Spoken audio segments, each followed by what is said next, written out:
The desert wind moves like breath across ancient stone, and the sun hangs heavy like molten gold over the silent plateau. Yet beneath this quiet surface lies a hidden underworld. A second Egypt built not for the living but for the dead. Saqqara, a labyrinth of tunnels, chambers, and embalming rooms where bodies were transformed into vessels for eternity. For the ancient Egyptians believed death was not an ending but a doorway, and if the body decayed, the soul was lost forever. So they learned to fight decay with salt, resin, oil, and linen. In the tunnels of Saqqara, mummification was not a ritual, it was an industry. The dead arrived like material, and workers operated with precision, first washing the body, then opening it to remove lungs, liver, stomach, intestines, sealing each organ inside canopic jars guarded by divine symbols, then filling the hollow body with natron and leaving it for 40 days until every drop of moisture vanished like water in desert sand. After drying the flesh, embalmers massaged the skin with cedar oil, pine, resin, myrrh,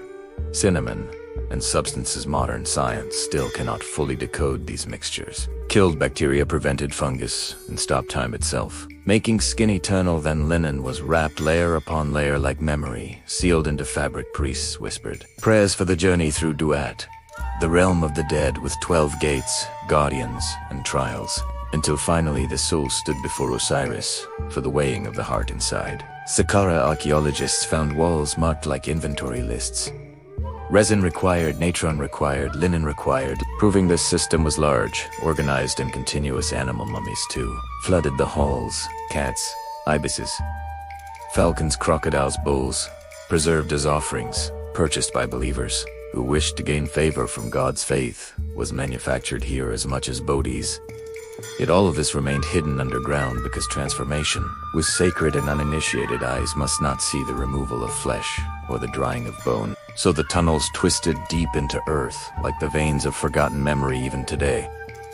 LiDAR scans show that most of Saqqara remains sealed, unexplored, with chambers that hold untouched coffins, bodies preserved, mid-process tools abandoned as if workers left suddenly and never returned. Some mummies coated in black resin gleam like polished obsidian, resistant to decay. Beyond modern ability, these bodies are like time capsules preserved beyond death. And so one question remains: why was this place abandoned? Did plague strike? Did power change? Did priests seal their knowledge to protect it? We do not know. The silence gives no answer. Only wait. To walk here is to walk through time, each footstep stirring dust that waited thousands of years. This is not a tomb, it is a blueprint for eternity, a place where death became engineering and memory became a material preserved like stone. After 15 minutes in this underworld you have walked where embalmers worked by dim torchlight, where jars once held organs alive, with belief, where silence carries voices of those who prepared bodies for forever. Saqqara is not gone. It breathes beneath the sand, waiting for doors, still unopened, waiting for light to return, like a mummy, rising from darkness, wrapped in time.